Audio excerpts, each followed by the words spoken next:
Alegria e Triunfo 01. Capítulo 7. O amor. O ódio excita contendas, mas o amor cobre todas as transgressões. Provérbios 10, 12. Amemo-nos uns aos outros, porque o amor é de Deus.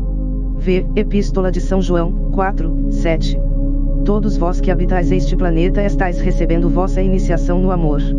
Assim disse o Cristo: um novo mandamento vos dou, que vos ameis uns aos outros. Na sua obra Tertium Organum, Ouspens, que afirma que o amor é um fenômeno cósmico que abre ao ser humano o mundo da quarta dimensão, o mundo das maravilhas. O amor verdadeiro é desinteressado e livre do temor. Ele se irradia para o objetivo da afeição sem exigir qualquer retribuição. Sua satisfação está no prazer de dar. O amor é Deus em manifestação e a mais poderosa força magnética do universo. O amor puro e desinteressado atrai para si o que lhe pertence, não tem necessidade de procurar ou pedir. Quase ninguém tem a menor ideia do que seja o verdadeiro amor. O ente humano é egoísta, tirânico ou receoso em suas afeições, perdendo assim as coisas que ama. O ciúme é o pior inimigo do amor, pois perturba a imaginação, faz que ela veja a pessoa amada atraída para outra, e se esse temor não for neutralizado, se expressará objetivamente. O seguinte fato, narrado por uma esoterista, serve de exemplo. Escreve ela: certa moça se dirigiu a mim em estado de profundo desespero, pois o homem a quem amava a havia abandonado por outras mulheres, dizendo que nunca pensara em casar-se com ela.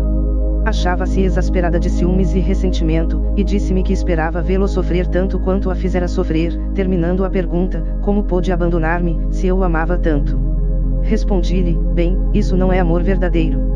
Quando expressardes o amor verdadeiro, este vos será retribuído, quer por esse homem, quer por seu equivalente, pois, se não for o escolhido divino, não precisareis dele. Assim como estais unida a Deus, também estais unida ao amor que vos pertence por direito divino. Passaram-se vários meses e as coisas continuaram na mesma. Entretanto, ela agia conscienciosamente sobre si mesma para modificar a sua atitude. Certa ocasião, disse-lhe: quando deixardes de ficar perturbada pela ideia da crueldade dele, deixará de ser cruel, porque pelas vossas próprias emoções, estais atraindo essa crueldade. Falei-lhe, então, de uma fraternidade existente na Índia, na qual nunca se saudavam dizendo, bom dia. Para se saudarem empregavam as palavras, saúdo a Deus em vós.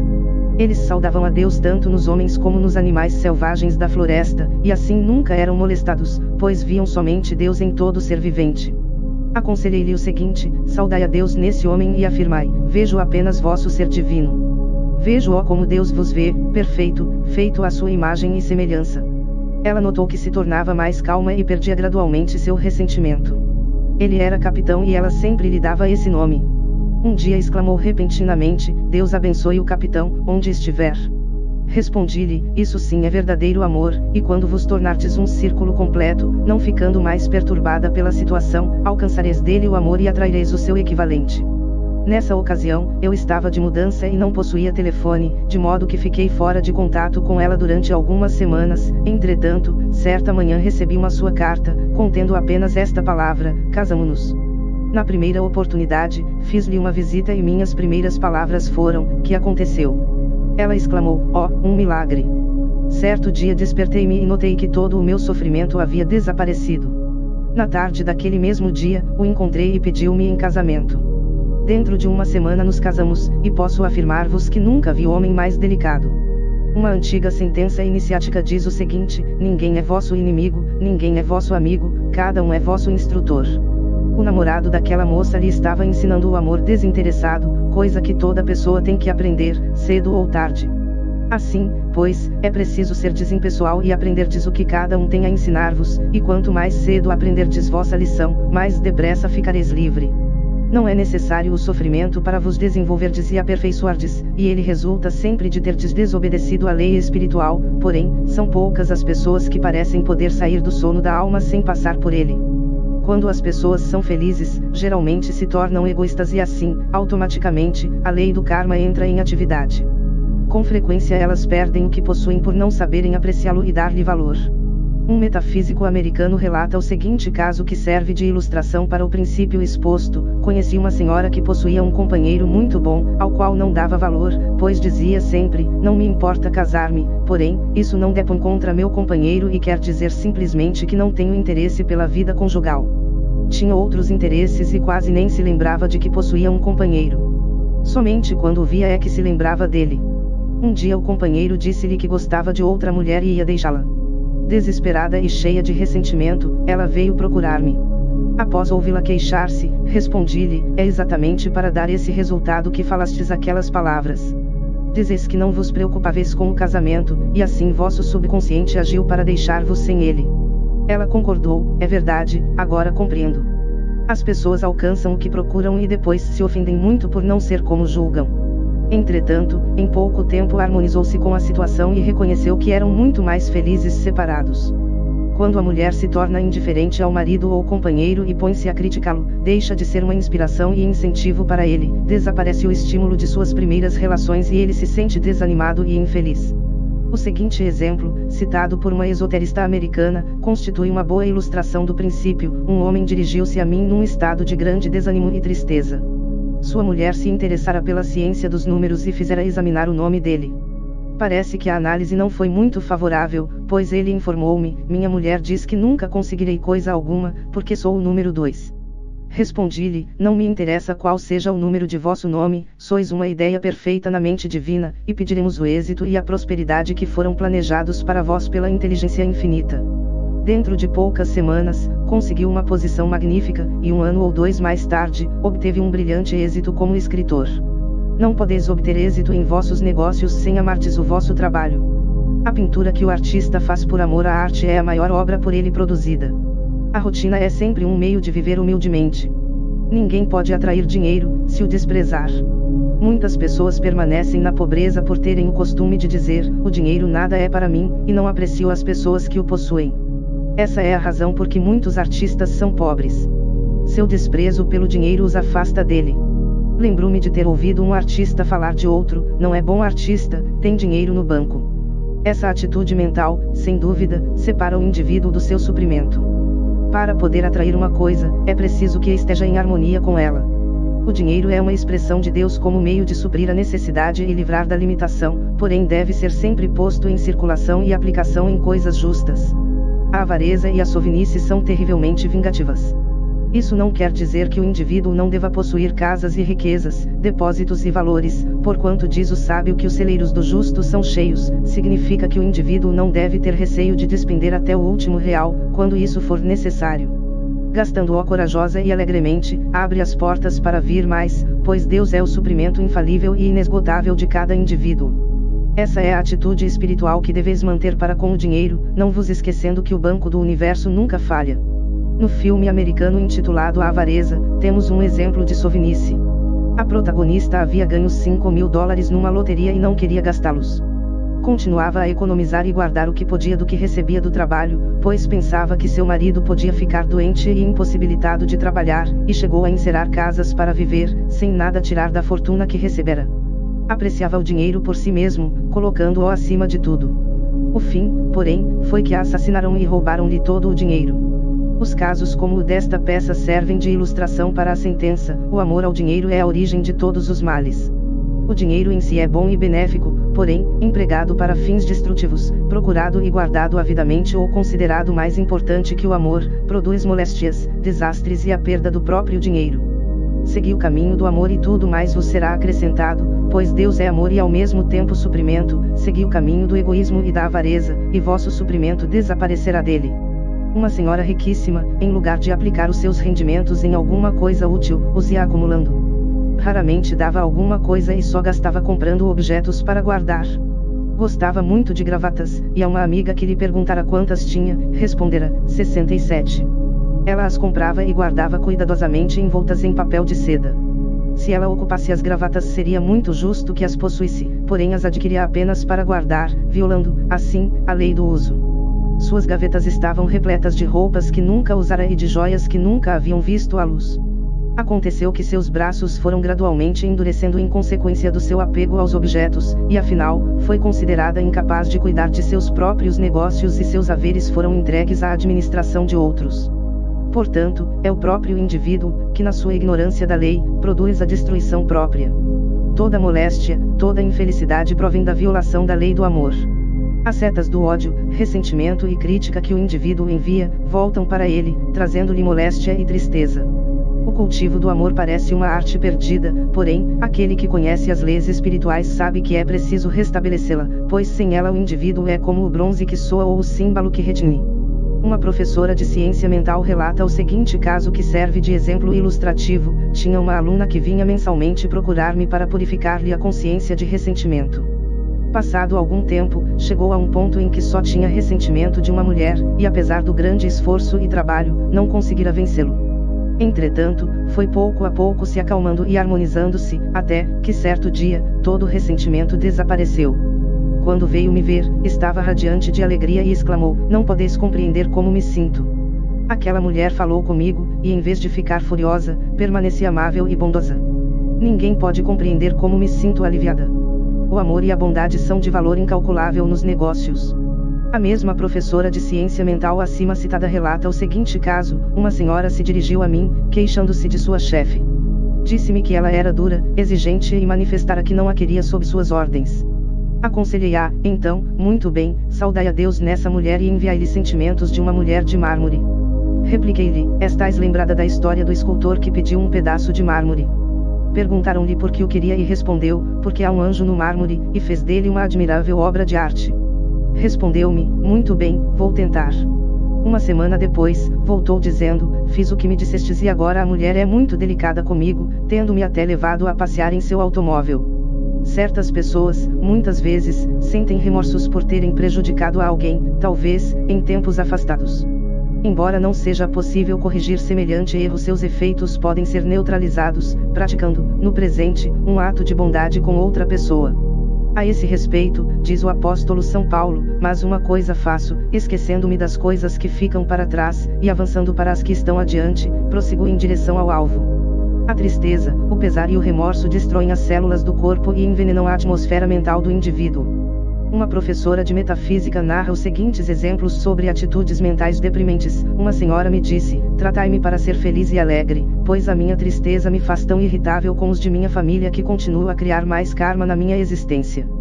Pediram-me para tratar de uma senhora que chorava pela morte de sua filha. Neguei a crença na perda e separação e afirmei que Deus era para ela a alegria, o amor e a tranquilidade. Imediatamente voltou ao seu estado normal, porém mandou seu filho dizer-me que não continuasse o tratamento, porque se sentia tão feliz, e isso não era respeitável. Assim é que a mente mortal gosta de apegar-se às suas tristezas e pesares. Outrora, julgava-se que se uma mulher não se preocupasse por causa de seus filhos, não era boa mãe. O medo que a mãe tem é a causa de muitas moléstias e acidentes que se dão para os seus filhos. Com efeito, o medo forma um quadro vivo da moléstia ou situação temida, e esse quadro, se não for neutralizado, se objetivará. Feliz da mãe que pode dizer, sinceramente, que coloca seus filhos nas mãos de Deus, e sabe, portanto, que são divinamente protegidos. Dessa forma, ela constitui ao redor deles uma grande aura protetora. Certa mulher despertou-se repentinamente à noite, com o sentimento de que seu irmão estava em grande perigo. Em vez de entregar-se ao medo, pôs-se a fazer afirmações e a dizer: "O homem é uma ideia perfeita na mente divina e sempre se encontra em seu lugar certo, portanto, meu irmão está em seu lugar certo e é divinamente protegido." No dia seguinte, soube que seu irmão estivera muito próximo de uma mina que explodira, porém, havia escapado milagrosamente. Assim, cada qual é guarda de seu irmão, em pensamento, e todos devem saber que o objetivo de seu amor habita no esconderijo do Altíssimo e descansa à sombra do Todo-Poderoso, podendo afirmar: "Nenhum mal te sucederá, nem praga alguma se aproximará de tua tenda." O amor conjugal geralmente é acompanhado de grande terror, pois quase todas as mulheres nascem com a ideia mítica de uma mulher que lhe há de roubar o amor. Essa mulher recebe no subconsciente feminino o nome de a outra. Entretanto, isso provém de que a mulher crê na dualidade, e enquanto ela visualiza interferência estranha, esta virá. Ordinariamente, é muito difícil para a mulher ver-se amada pelo homem a quem ama, sendo, pois, muito humil que faça enérgicas e persistentes afirmações para que sua mente subconsciente se convença da realidade da situação, porquanto onde há verdadeiro amor, a unidade é perfeita. Uma boa afirmação para corrigir os ciúmes e manter o amor é a seguinte: "A luz do Cristo interno dissolve em mim todo temor, dúvida, ódio e ressentimento. O amor divino circula em mim, formando uma irresistível corrente magnética. Só vejo a perfeição e atraio o que é meu por lei divina." O casamento, se não for efetuado sobre a base inabalável da unidade, não pode perdurar, embora possa ser mantido na sua aparência social. Para ser uma verdadeira união espiritual, é preciso que corresponda às palavras de um poeta: duas almas com um só pensar, dois corações que pulsam uníssonos. Se os esposos não viverem no mesmo plano de pensamentos, inevitavelmente se separarão. O pensamento é uma tremenda força vibratória e cada qual será atraído para as criações de seu pensamento. Por exemplo, uma senhora casou-se com um homem a quem não amava, embora não desgostasse dele, e viveram algum tempo aparentemente felizes. O homem começou a prosperar e seus gostos se aperfeiçoaram, tornando-se mais delicado, instruído e social. Porém, sua esposa continuou a viver em sua consciência limitada. Quando ia fazer compras, escolhia sempre os artigos inferiores e mais baratos. Enquanto ele vivia em pensamentos nos ambientes mais luxuosos e elevados, ela só se preocupava com coisas próprias do vulgo. Afinal, chegou o dia da separação material. Constantemente vemos isso no caso de homens que enriquecem e prosperam, terminando por abandonarem as suas fiéis e serviçais esposas, que não puderam acompanhá-los em seu progresso.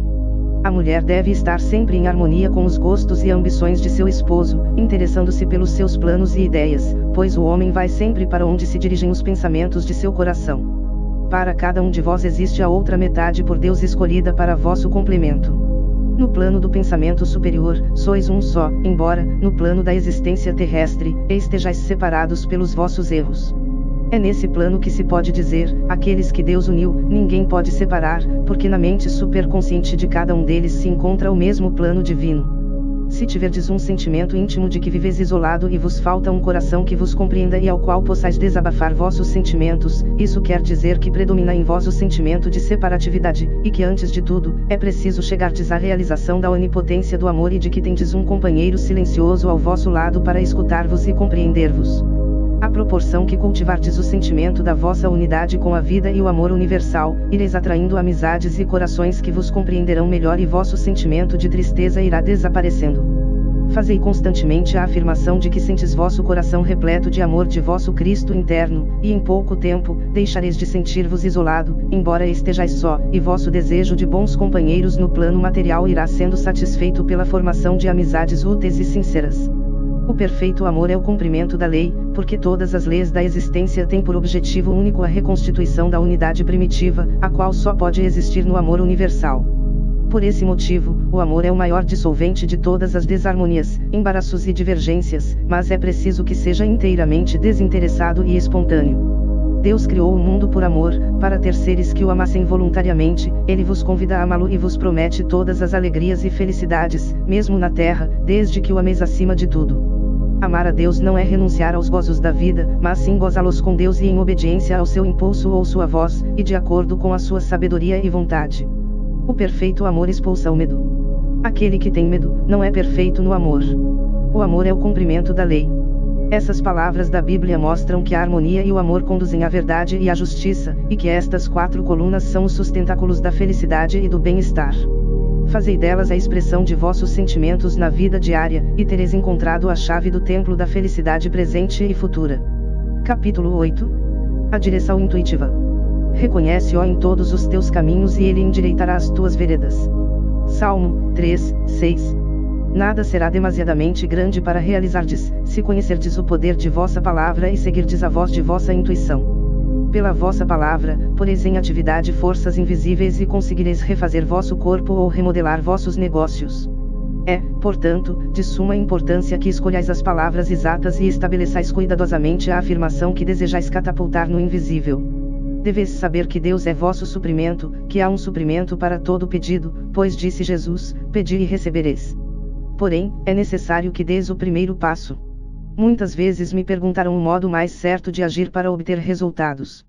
Respondi: afirmai o que quereis e não façais mais nada em relação a esse ponto, enquanto não receberdes uma orientação definida. Em seguida, pedi para seres guiado, afirmando: Espírito infinito, revelai-me o caminho e fazei-me saber se devo fazer alguma coisa para conseguir aquilo que vos peço. A resposta virá pela intuição ou inspiração como, por exemplo, uma observação casual de alguém, um trecho de livro, etc. Essas respostas, às vezes, são extremamente exatas. Por exemplo, conta uma esoterista americana, uma senhora desejava uma grande quantia de dinheiro. Fez seu pedido com as seguintes palavras: Espírito infinito, abri o caminho para meu imediato suprimento, que tudo o que é meu por direito divino seja por mim recebido em grande abundância. Acrescentou, em seguida, dai-me uma direção definida, fazei-me saber se tenho de fazer alguma coisa. Recebeu imediatamente o pensamento seguinte, daí $100 a F. Nome de uma senhora que a tinha ajudado espiritualmente. Tendo-se dirigido a essa senhora, ela respondeu-lhe, esperarei até terdes outra informação antes de me dardes o dinheiro. Dispôs-se, pois, a esperar, e mais tarde, encontrou outra mulher que lhe disse, hoje dei $1 para uma pessoa, essa quantia era para mim tanto como $100 para vós. Essa informação constituía, na realidade, uma direção certa sobre o que devia fazer, de modo que ela compreendeu que era justo dar os $100. Tal quantia foi uma dádiva que constituiu uma verdadeira colocação de dinheiro, pois, pouco tempo depois, recebeu de um modo extraordinário uma grande soma. O dar abre caminho para receber. A fim de produzir desatividades em vossas finanças, deveis dar. O pagamento dos dízimos ou a distribuição de 10% dos lucros para as obras de caridade é um antigo costume judaico, e sempre que seja feito de coração, produz um aumento de negócios. Muitos dos maiores capitalistas americanos seguem essa prática, que afirmam nunca ter falhado.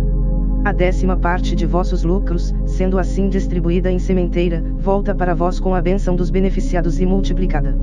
É indispensável, porém, que a dádiva seja feita com amor e alegria, pois Deus ama a quem dá alegremente. Deveis pagar com alegria as vossas dívidas, todo o dinheiro que tiverdes que despender para os vossos compromissos e compras deve, sem receio, ser abençoado com um sentimento de alegria e abundância. Esta atitude mental vos tornará senhores do dinheiro e das vossas circunstâncias. Está em vossas mãos obedecerdes a estas regras e então as vossas palavras abrirão grandes reservatórios de riquezas. Sois vós mesmos que limitais vossos suprimentos pela vossa curta visão espiritual. Podeis conseguir uma grande realização de riqueza se, agindo sem receio, não impedirdes que ela se manifeste.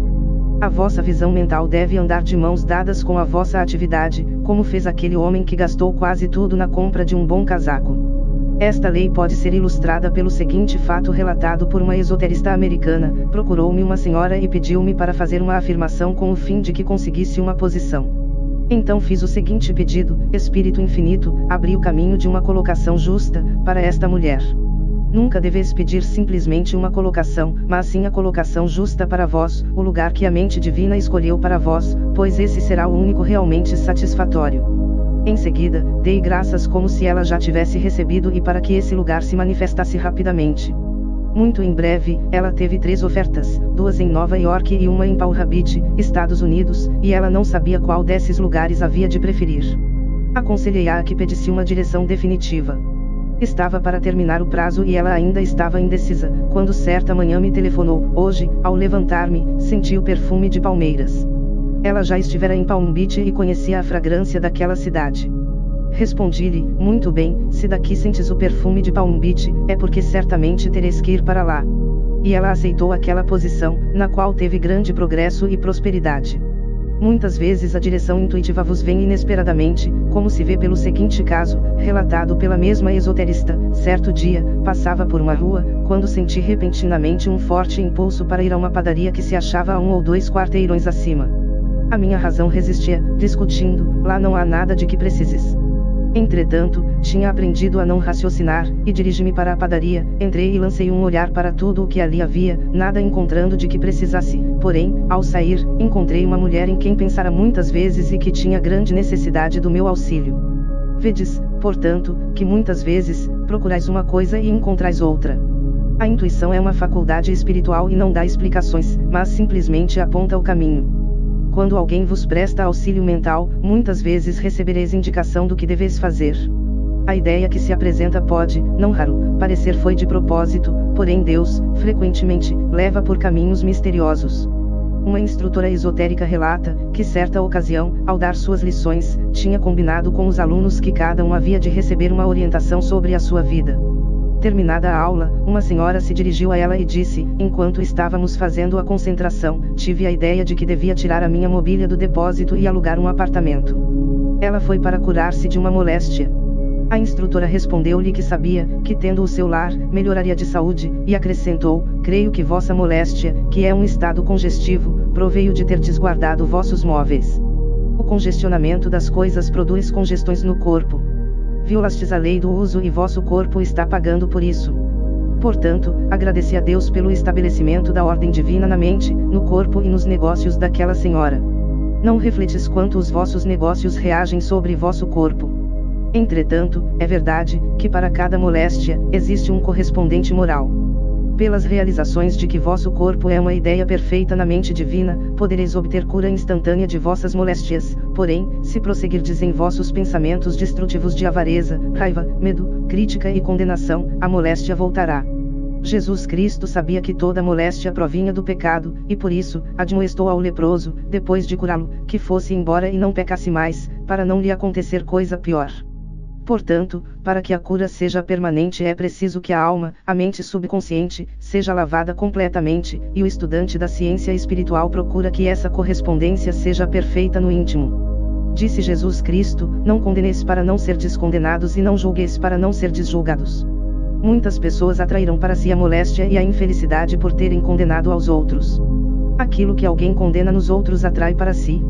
Como exemplo, citarei um caso relatado por uma esoterista. Certa pessoa, minha conhecida, achando-se nervosa e irritada pelo fato de seu marido tê-la abandonado por outra mulher, veio procurar-me. Ela condenava a outra e dizia continuamente: ela sabia que ele era casado e não tinha direito de aceitar as suas atenções. Respondi-lhe: deixai de condenar aquela mulher, abençoai-a e concordai com a situação, porque, do contrário, atraireis a mesma coisa para vós. Não deu ouvidos às minhas palavras, e 1 ano ou 2 mais tarde, por sua vez apaixonou-se por um homem casado. Se criticardes e condenardes, estabelecereis uma corrente mental que vos arrastará para aquilo mesmo que julgais mais feio nos outros. A indecisão é uma pedra de tropeço em vosso caminho. Para vencê-la, repeti com frequência a afirmação seguinte: recebo continuamente a inspiração direta de Deus, tomo rapidamente decisões certas. Essas palavras se gravarão em vosso subconsciente, e logo vos darão uma disposição alerta, ativa e capaz de seguir o caminho reto, sem hesitação. É coisa prejudicial e destrutiva pedir guia e direção aos entes do plano psíquico, onde reina a pluralidade de modo de pensar, e não a mente única e infalível.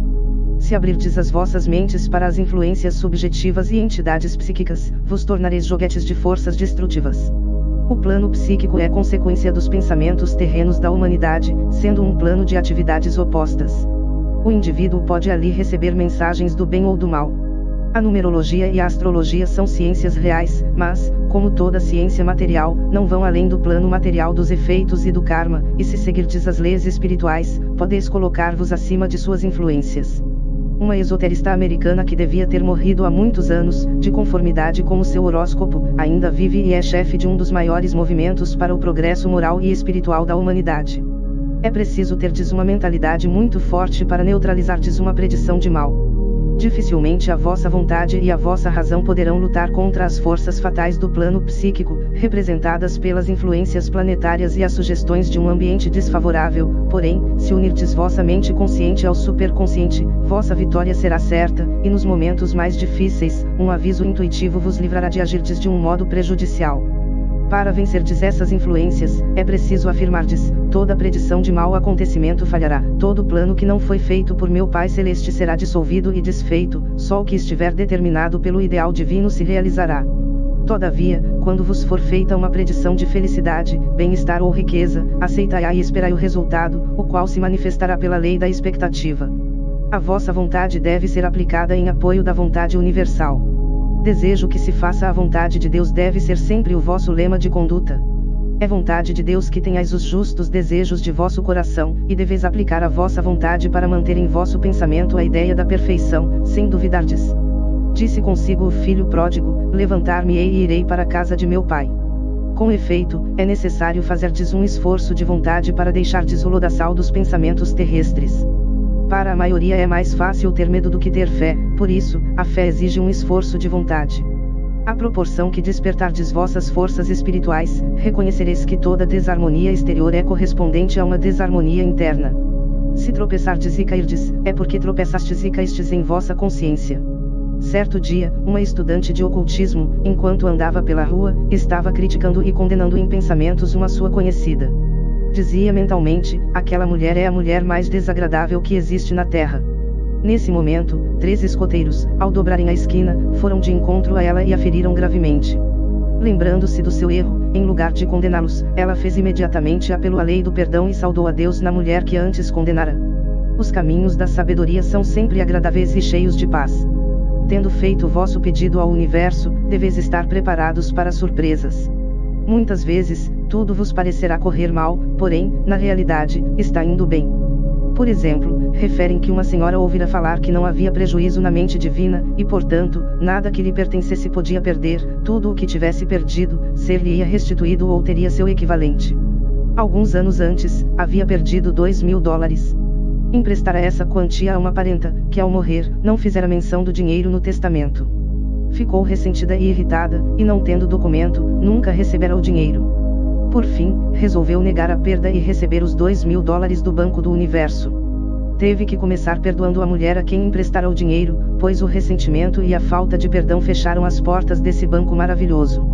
Fez a afirmação seguinte: nego o prejuízo, não há perda na mente divina, portanto, não posso perder os $2.000 que me pertencem por direito divino. Quando uma porta se fecha, outra logo se abre. Ela residia num prédio de apartamento que estava à venda. Nos contratos havia uma cláusula pela qual, se o prédio fosse vendido, os inquilinos teriam 90 dias de prazo para mudarem-se. Repentinamente, o proprietário desrespeitou o contrato e aumentou o aluguel. Assim foi vítima de nova injustiça, porém, desta vez não se perturbou. Abençoou o proprietário e disse: se o aluguel foi aumentado é porque serei mais rica, pois Deus é meu suprimento. Novos contratos foram feitos para os novos aluguéis, porém, por um esquecimento divinamente determinado, a cláusula dos 90 dias não foi incluída. Logo depois, o proprietário teve oportunidade de vender o prédio. Todavia, em consequência do engano dos últimos contratos, os inquilinos tiveram mais um ano de prazo. O agente ofereceu a cada inquilino $200 para desocuparem o prédio. Diversas famílias saíram, porém 3 ficaram, inclusive essa senhora. Passaram-se uns 2 meses e o agente tornou a voltar. Dessa vez, disse a mulher: aceitais desfazer vosso contrato pela quantia de $500? Ela havia proposto aos inquilinos que tinham ficado, que agiriam de combinação, se lhes falassem novamente de mudança. Devia, pois, consultá-los. Estes responderam: se vos ofereceram $500, certamente vos darão 2.000. Assim, ela recebeu um cheque de $2.000 para sair daquele apartamento. Este caso foi, certamente, um notável exemplo da ação da lei, e a injustiça aparente que lhe fizeram foi um meio de abrir caminho para o resultado. Ele prova que não existe prejuízo, e que quando o indivíduo estabelece a sua base espiritual, recebe tudo o que lhe pertence do grande reservatório de todo o bem. Restituir-vos-ei os anos que os gafanhotos comeram, disse o profeta Isaías. Os gafanhotos são as dúvidas, os temores, os ressentimentos e os arrependimentos da mentalidade inferior. São esses os maus pensamentos que vos roubam, porquanto diz a sabedoria iniciática: ninguém dá para uma pessoa e ninguém lhe tira senão ela mesma. Estais neste mundo para dardes provas de Deus e testemunho da verdade, e só podereis dar provas de Deus fazendo surgir a abundância da necessidade e a justiça da injustiça. Provai-me aqui neste momento, disse o Senhor dos Exércitos, se não vos abrirei as portas do céu e derramarei uma bênção, que não haverá lugar suficiente para contê-la. A obediência à direção intuitiva é a coisa mais importante que tendes para a vossa orientação na vida, e sem ela, passareis a vossa existência no erro e no insucesso. Estais habituado a pedir orientação à vossa mente consciente, porém, esta só pode orientar-vos de acordo com as experiências do passado. O futuro, todavia, não depende daquelas, e circunstâncias imprevistas podem alterar completamente os vossos planos. Entretanto, se seguirdes a voz da intuição, isto é, a direção dada por vosso Cristo interno sobre o que deveis fazer, jamais caireis em erro. Exemplo: um filiado no círculo esotérico tinha todo o seu capital colocado numa companhia. Correndo, um dia, os olhos pelo jornal, veio a saber que essa companhia estava em falência, e essa notícia o deixou muito aflito, impedindo-o de dormir aquela noite. Entretanto, lutou para acalmar-se e fez com persistência a afirmação seguinte: confio no Supremo Espírito do Bem. O que for verdadeiramente meu, ninguém me pode tirar. No dia seguinte, levantou-se mais cedo, para ir à casa do diretor da companhia, e apesar de ter perguntado à sua esposa se tinha alguma ideia do que devia fazer ou dizer, resolveu dirigir-se a ele sem ter noção alguma do que havia de falar. Ao descer do bonde, em frente da casa para a qual se dirigia, recebeu uma ideia clara do que lhe convinha expressar. Ao recebê-lo, o diretor manifestou a mesma ideia que ele recebera intuitivamente, e assim, foi fácil ao nosso irmão convencê-lo a assinar um documento garantindo-lhe o capital, que depois lhe foi restituído gradualmente. Pode-se demonstrar facilmente que recebeis vossas melhores ideias do plano superconsciente, ou de vosso Cristo interno, e é fato conhecido que ninguém realizou grandes coisas no mundo, sem ter estado em contato frequente com esse plano. Se vos habituardes a manter vossa mente em contato com o Cristo interno, em intervalos frequentes, nunca vos faltarão as ideias necessárias para a realização de vossas aspirações. Sejam quais forem as vossas dificuldades, descobrireis invariavelmente os meios de vencê-las completamente. Todas as vezes que vos encontrardes numa situação difícil, procurai, antes de tudo, entrar em contato com o vosso Cristo interno e receber dele a indicação do que deveis fazer para resolverdes bem a vossa dificuldade. Assim evitareis complicar a vossa situação e perder tempo numa orientação errada, cujas consequências não podeis prever. O conhecido escritor americano Henry Morgan relata numerosos casos de direção intuitiva, entre os quais citarei os seguintes. Ao terminar uma reunião em que havia falado sobre o tema, para encontrardes vosso próprio centro divino, um inventor se dirigiu a mim e disse: tive uma admirável experiência esta manhã. Enquanto vos escutava, a parte mais complicada de uma invenção sobre a qual havia trabalhado meses se tornou clara para mim. Uma senhora que se achava próxima ouviu aquelas palavras e disse: coisa extraordinária. Devo dizer ao Sr. Morgan, que ao ouvi-lo, recebi a inspiração para o plano de 3 novelas, parecendo-me que as estava escrevendo, pois a inspiração me parecia coisa passada.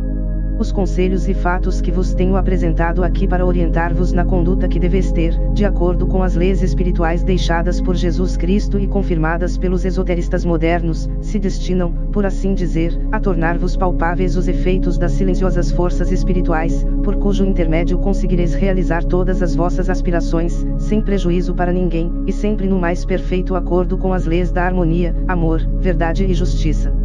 Capítulo 9. O plano divino de vossa existência. Nenhum vento pode desviar a minha barca, nem mudar a maré do meu destino. Para cada um de vós existe uma expressão pessoal perfeita, um lugar que ninguém pode ocupar, algo que deveis fazer e ninguém pode executar, é o vosso destino, o desígnio divino de vossa existência, o plano que tendes de executar para satisfazer o motivo para o qual Deus vos criou. Esse plano que deveis executar se acha na mente divina como ideia perfeita, à espera de que o reconheçais. Sendo a imaginação a vossa faculdade criadora, é preciso que vejais mentalmente a ideia, para poderdes manifestá-la. Assim, pois, o mais elevado pedido que podeis fazer é o do conhecimento de vosso divino desígnio na vida. Podeis não ter atualmente a mínima concepção do que possa ser, porque poderão estar ocultos, em vosso íntimo, maravilhosos talentos e possibilidades. Vosso pedido deve ser: Espírito infinito, abri o caminho para manifestar-se o divino desígnio de minha vida, que se desperte o gênio que está dentro de mim, que eu veja claramente o plano perfeito que devo seguir. O plano perfeito de vossa vida inclui saúde, prosperidade, amor e expressão perfeita de vós mesmos. Essa é a esquadria da vida, que produz perfeita felicidade. Quando tiverdes feito esse pedido, dar-se-ão grandes mudanças em vossa vida, pois pode dizer-se que não há ninguém que não tenha errado e se desviado muito do seu destino divino, isto é, do lugar para o qual Deus o criou. Uma esoterista diz, que no caso de uma senhora que conhecia, foi como se um ciclone varresse seus negócios, porém, o reajustamento veio logo, e condições novas e admiráveis tomaram o lugar das anteriores. Somente quando descobrirdes o desígnio divino a vosso respeito, podereis expressar-vos livremente e de um modo perfeito. A vossa perfeita expressão própria nunca é um trabalho árduo e estafante, mas sim uma ocupação tão incessante e absorvente que vos parecerá quase um brinquedo. Deveis saber, que assim como Deus vos dá o sustento ao entrardes neste mundo, também nunca vos faltará o suprimento necessário para a vossa perfeita expressão. Muitos gênios lutaram, durante anos, com o problema do suprimento, porém, se tivessem aplicado sua palavra e sua fé, ele teria produzido rapidamente os fundos necessários.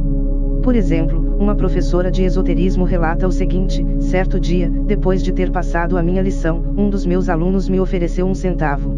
Ao fazê-lo, disse-me: tenho exatamente 7 centavos neste mundo, dou-vos 1, pois tenho fé nas palavras que proferistes. Desejo que profirais algumas palavras para a minha perfeita expressão própria e prosperidade. Para cada um de vós existe uma expressão perfeita, somente na qual poderá obter felicidade. Para uma senhora, a expressão perfeita pode ser o tornar-se uma perfeita esposa, mãe, dona de casa e não necessariamente conseguir carreira pública. Pedi uma orientação definitiva e vosso caminho se tornará fácil e próspero. Não deveis visualizar ou forçar uma pintura mental do que quereis ser. Ao pedirdes que o desígnio divino se apresente à vossa mente consciente, recebereis fagulhas de inspirações e começareis a ver-vos obtendo grandes realizações. Essa é a pintura ou ideia que deveis manter sem vacilar. A coisa que procurais está à vossa procura, o telefone procurava Bel. Os pais nunca devem impor aos seus filhos as carreiras ou profissões que devem seguir. Com um conhecimento da verdade espiritual, pode-se pedir para conhecer o desígnio divino desde a mais tenra idade ou mesmo antes do nascimento. As mães podem empregar a afirmação seguinte: que Deus tenha perfeita expressão nesta criança, que se manifeste, em sua vida e na eternidade, o desígnio de sua mente, corpo e negócios. Em todas as Escrituras encontramos o mandamento: seja feita a vontade de Deus e não a nossa, realize-se o modelo divino e não o humano. A Bíblia, mais do que nenhuma outra, mostra que esse é o meio de libertar a alma material. As batalhas nela descritas são quadros das guerras que o homem deve fazer contra os pensamentos mortais. Diz o texto sagrado: os inimigos do homem são os de sua própria estirpe, isto é, os seus próprios pensamentos. Todo indivíduo é como Josafá ou Davi, que matou Golias, o pensamento mortal, com uma pedrinha branca, a fé. Por isso, deveis ter o cuidado de não serdes como o servo mau preguiçoso, que enterrou seu talento. Como ele, pagareis uma terrível penalidade por não empregardes vossas capacidades. Muitas vezes, poderá ser o medo que vos impede de ter uma perfeita expressão própria. O temor do público foi a ruína de mais de um gênio. Podeis vencê-lo por meio de vossas afirmações ou tratamento mental. Dessa forma, perdereis toda a consciência de vossa personalidade, toda a timidez, e sentireis que sois um canal para a expressão da infinita inteligência.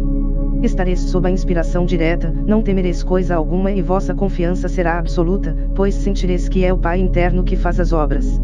Uma professora de metafísica refere o seguinte: um jovem assistiu um bom número de vezes às minhas aulas, em companhia de sua mãe, e pediu-me que afirmasse que sairia bem nos exames.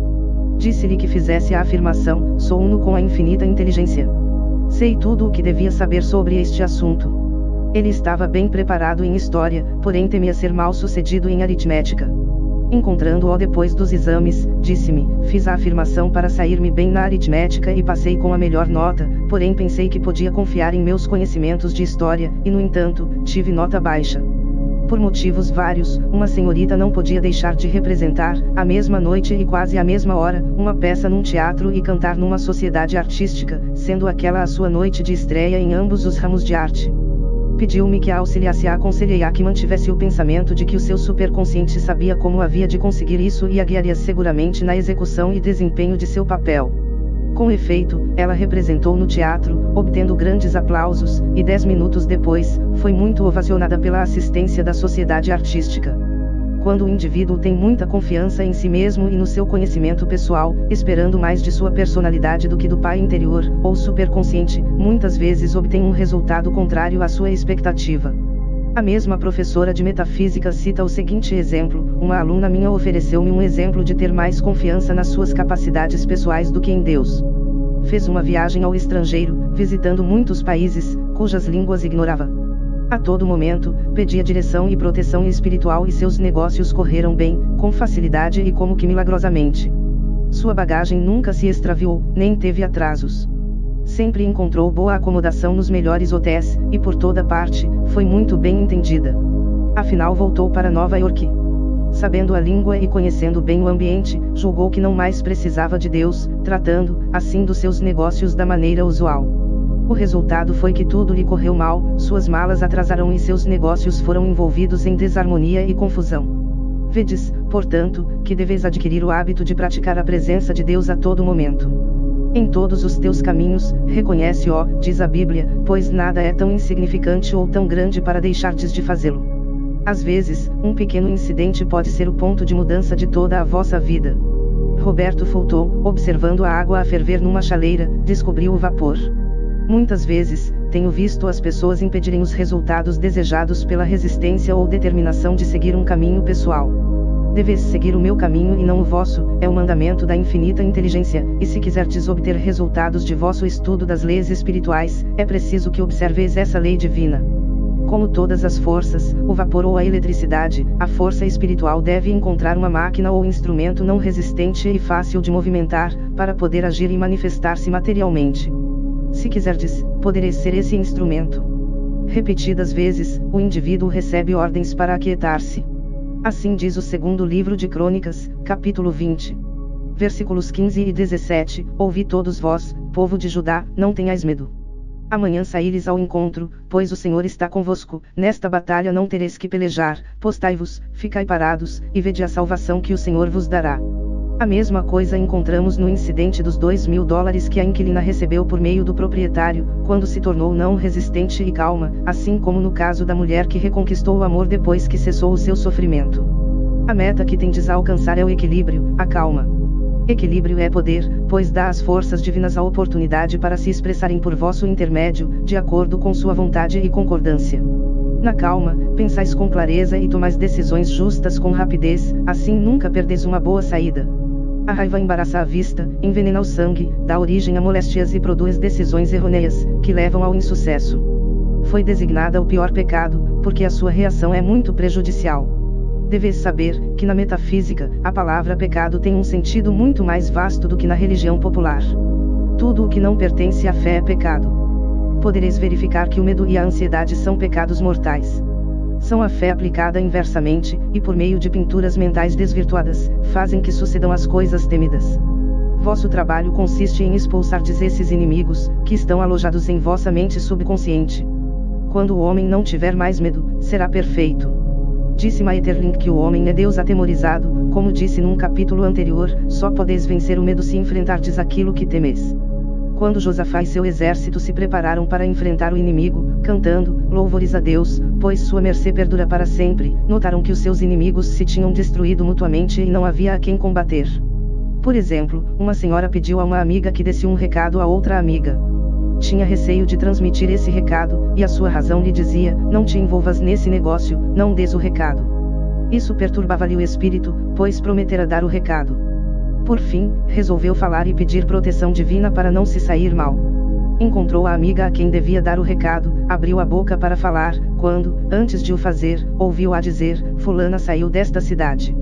Em vista disso, não era mais necessário dar o recado, pois o resultado dependia da presença da pessoa que a mandara. Como foi desejo dela transmiti-lo, não era obrigada a fazê-lo, e como não teve medo, a situação se desfez. Muitas vezes podeis atrasar o vosso pedido por acreditardes que não está completo. Para corrigir isso, é preciso que façais a seguinte afirmação: na mente divina tudo é completo, e portanto, o meu pedido também. Meu trabalho é perfeito, o meu lar é completo, a minha saúde é perfeita. Tudo o que pedes é uma ideia perfeita registrada na mente divina e deve manifestar-se pela graça e por meios perfeitos e justos. Deveis dar graças, por terdes recebido no invisível e fazer ativos preparativos para recebê-lo no visível. Uma instrutora de metafísica apresenta o seguinte fato para ilustrar essa lei, que tive ocasião de comprovar várias vezes. Uma das minhas alunas tinha necessidade de ser atendida num pedido que nunca foi satisfeito completamente. Respondi-lhe, talvez tenhais o costume de deixar as coisas por terminar, e o subconsciente adquiriu o hábito de não completar a manifestação, pois o interior e o exterior se correspondem. Ela replicou, tendes razão. Geralmente, começo as coisas e nunca as termino. Irei para casa e acabarei alguma coisa que comecei há algumas semanas e tenho a certeza que isso simbolizará a finalização do meu pedido. Pôs-se a costurar ativamente e logo terminou o serviço começado. Logo depois, recebeu o dinheiro de um modo extremamente curioso. Seu marido recebeu 2 ordenados naquele mês, e tendo comunicado o engano à pagadoria, responderam-lhe que ficasse com ele. Se pedirdes, crendo que já recebestes, a vez de receber, pois Deus cria os caminhos para vos dar. Muitas vezes me perguntaram, suponhamos que alguém tenha vários talentos, como devo saber qual deles preferir? Pedi que vos indiquem definidamente. Afirmai, Espírito Infinito, dai-me uma direção definida, revelai-me o caminho da minha perfeita expressão própria, indicai-me qual dos meus talentos devo empregar agora. Conheci pessoas que entraram repentinamente em uma nova linha de trabalho, e com pouco ou nenhum treino, ficaram preparadas para ele. Fazei, portanto, a afirmação, estou plenamente preparado para o plano divino de minha vida, e não tenho temor algum em aproveitar as oportunidades. Há pessoas que dão com muita boa vontade, mas custam a aceitar. Recusam receber dádivas e presentes, por orgulho ou outro motivo negativo, fechando, assim, os canais para receberem de Deus, e invariavelmente se veem, um dia, com pouca coisa ou sem nada. Uma mulher que dera muito dinheiro aos outros, recusou receber um presente de vários $1000, dizendo que não precisava dele. Pouco tempo depois, viu-se com as finanças atrapalhadas e com dívidas. A lei é dar com liberalidade e receber com gratidão. O equilíbrio entre o dar e o receber é sempre perfeito, e embora seja vosso dever dar sem pensardes na retribuição, desobedeceis à lei se não aceitardes a retribuição que for oferecida. Com efeito, toda dádiva é de Deus, o homem sendo apenas um canal para ela. Quando alguém vos der uma coisa, não deveis pensar que possa fazer-lhe falta e que é pobre. Quando recebeu 1 centavo do homem que tinha apenas 7, a instrutora de metafísica não disse, pobre homem, não me pode dar mais. O que fez foi mentalizá-lo rico, próspero e recebendo abundante suprimento. Foi esse pensamento que trouxe abundância. Se estáis acostumados a receber a contragosto, deveis modificar-vos e receber de boa vontade até um selo que vos seja fornecido, pois assim abrireis o caminho para receberdes de Deus. Deus ama tanto aquele que recebe alegremente como aquele que dá com satisfação. Muitas vezes, perguntaram-me por que é que um nasceu rico e outro pobre e doentio. Todo efeito tem sua causa, o acaso não existe. A lei da reencarnação responde a essa questão. O homem passa por muitos nascimentos e mortes, até conhecer a verdade que o libertará. É atraído para o plano terrestre pelos seus desejos insatisfeitos, para pagar dívidas kármicas ou para cumprir o seu destino. O homem que nasceu rico e sadio gravou no seu subconsciente, em sua vida passada, imagens de saúde e riqueza, ao passo que o pobre e doentio imprimiu imagens de moléstias e pobreza. O homem manifesta, em qualquer plano, a soma total de suas crenças subconscientes. Entretanto, o nascimento e a morte são leis humanas, porquanto o salário do pecado é a morte, devido à queda da consciência de Adão pela crença em 2 poderes. O homem real, o homem espiritual não nasce, nem morre. Nunca nasceu, nem morreu. Como era no princípio, é agora e será sempre, assim, pois, pelo conhecimento da verdade, o homem se liberta da lei do karma, pecado e morte, manifestando o homem feito à imagem e semelhança de Deus. A libertação do homem provém do cumprimento do seu destino, manifestando o divino desígnio de sua vida. Então o Senhor lhe dirá, fizeste bem, servo bom e fiel. Fostes fiel em pouca coisa, far-te-ei governador de muitas outras coisas, até da própria morte. Entra na alegria de teu Senhor, a vida eterna. Da mesma forma que na bolota se acha uma perfeita miniatura do carvalho, o modelo divino de vossa vida se acha na vossa mente superconsciente. No desígnio divino de vossa existência não existe limitação, mas sim saúde, riqueza, amor e perfeita expressão própria. O caminho que deveis seguir para a vossa felicidade já se acha escolhido por Deus. Deveis viver diariamente de acordo com esse plano divino, para não sofrerdes reações desagradáveis. Eis um exemplo referido por uma esoterista americana. Uma senhora mudou-se para um novo apartamento e quase já o havia mobiliado completamente, quando teve a seguinte ideia: deste lado da sala devo colocar um gabinete chinês. Pouco tempo depois, passou em frente de uma loja de antiguidades. Olhou para dentro e viu um magnífico gabinete chinês, todo entalhado. Entrou e perguntou o preço. O comerciante disse que valia $1000, porém, a proprietária o daria por menos.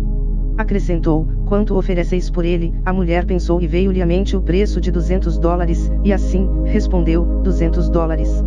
O comerciante prometeu avisá-la, se a oferta fosse aceita. Ela não queria aproveitar-se de ninguém ou possuir uma coisa que lhe viesse por modos injustos, por isso repetiu muitas vezes, se for meu, não poderei perdê-lo, e se não for meu, não o quero. Naquele dia, a cerração era muito intensa, e ela dava força às suas palavras, abrindo caminho para chegar ao apartamento. Passaram-se alguns dias, até receber a notícia que a proprietária vendia o gabinete por $200. Para cada pedido há um suprimento, por maior que seja. Antes de chamardes, vos responderei, porém, se não for o objeto escolhido que pedirdes, nunca vos dará felicidade. Não sendo o Senhor que constrói a casa, em vão trabalham os que a constroem, diz o Salmo 127, versículo 1. Vedes, portanto, a importância de procurardes conhecer o divino desígnio em todas as coisas de vossa vida, ocupação, negócios, amor, finanças, etc. Quando estiverdes em dúvida se deveis persistir num desejo ou não, fazei a seguinte afirmação: abandono tudo o que não for divinamente destinado para mim, e o plano perfeito de minha vida se manifesta. Se vosso desejo estiver de acordo com a vontade divina, tereis algum sinal da realização dele, do contrário, ele desaparecerá como por encanto. Se vosso desejo se referir a um lugar ou colocação que almejais, afirmai, o divino desígnio de minha vida se apresenta agora. Ocupo o lugar que me foi designado por Deus e ninguém mais pode ocupar. Faço coisas que estou apto para fazer e ninguém mais poderá fazer. Assim procedendo, evitareis de ocupar um cargo para o qual não estáis preparado ou que não vos agrada. procurando compreender as leis espirituais aqui expostas e seguir a direção interna, sereis guiado pela suprema inteligência através das complicações da vida material, chegando ao reino da harmonia, amor, verdade e da justiça manifestadas na paz, na abundância e no bem-estar geral.